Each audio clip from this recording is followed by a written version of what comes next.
কোরআনের একটা জাপানি ভাষার অনুবাদ খুঁজে পেলাম। এটা ছিল আমার ইসলাম সম্পর্কে জানার সর্বপ্রধান উৎস।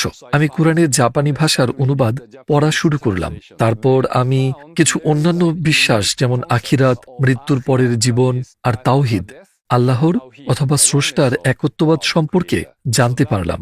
এসব ধারণা আমার জন্য খুবই নতুন। জীবন সম্পর্কে আমি কখনো এভাবে ভাবিনি, কারণ জাপানের মানুষ এত ব্যস্ত, তাদের মৃত্যুর পরের জীবন নিয়ে ভাববার সময় কোথায়। তারা হয়তোবা জীবনে এক মুহূর্তের জন্য এ বিষয়ে কখনো ভাবেনি। তারা স্রষ্টার ধারণা নিয়েও ভাবে না। জাপানে বহু ঈশ্বরবাদ অনেক বিখ্যাত এবং স্রষ্টার নির্দিষ্ট কোনো সংজ্ঞাও নেই। কেউ আপনাকে শেখাবে না স্রষ্টা কে, স্রষ্টার পরিচয় কি। কিন্তু কোরআনে আমি স্রষ্টার সংজ্ঞা খুঁজে পেলাম, একদম স্পষ্টভাবে উল্লেখ করা। উদাহরণস্বরূপ সূরা ইখলাসের কথা বলা যায়, আউযুবিল্লাহি মিনাশ শাইতানির রাজীম, কুল হুয়াল্লাহু আহাদ।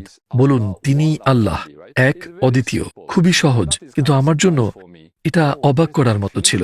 ওহ, স্রষ্টার একটা সংজ্ঞা আছে। তারপর আমি কোরআনের অন্য অংশগুলো পড়তে খুবই আগ্রহী হলাম যে সেখানে আসলে কি লেখা আছে। এটা প্রায় ৬০০ পৃষ্ঠার একটা বই। আমাকে দেখতে হবে আল্লাহ তাআলা আমাদের কি বলছেন। আমি অত্যন্ত মনোযোগ দিয়ে কোরআন পড়ছিলাম। মনে হচ্ছিল যেন আল্লাহ তাআলা আমাদের স্রষ্টা সরাসরি আমার সাথে কথা বলছেন। এটা কোনো সপ্তম শতাব্দীর বই না, বরং আমার বর্তমানের জন্য জীবনমুখী শিক্ষা। আমি খুবই কৌতূহলী ছিলাম, হয়তো এই বই থেকে আমি কিছু শিখতে পারবো।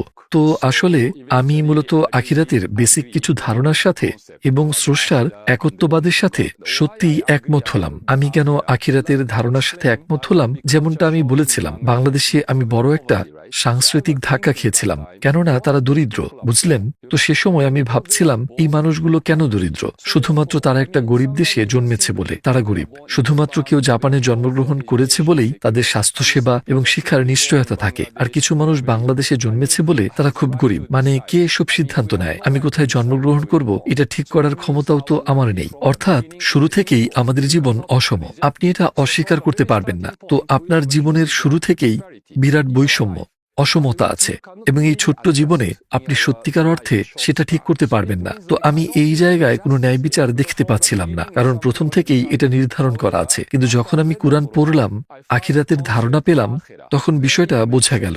আমাদের এই জীবনের সবকিছুই যেন একটা পরীক্ষা।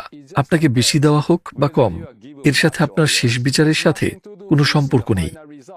তাহলে কেউ যদি বাংলাদেশে জন্মগ্রহণ করে আর কঠিন পরিস্থিতির মধ্য দিয়ে যায়, কিন্তু যদি তারা জীবনে ভালো কাজ করে, পরকালে তাদের জন্য পুরস্কার বরাদ্দ থাকবে, যার অর্থ তারা জান্নাতে প্রবেশ করলে সেখানে অনন্তকাল থাকবে।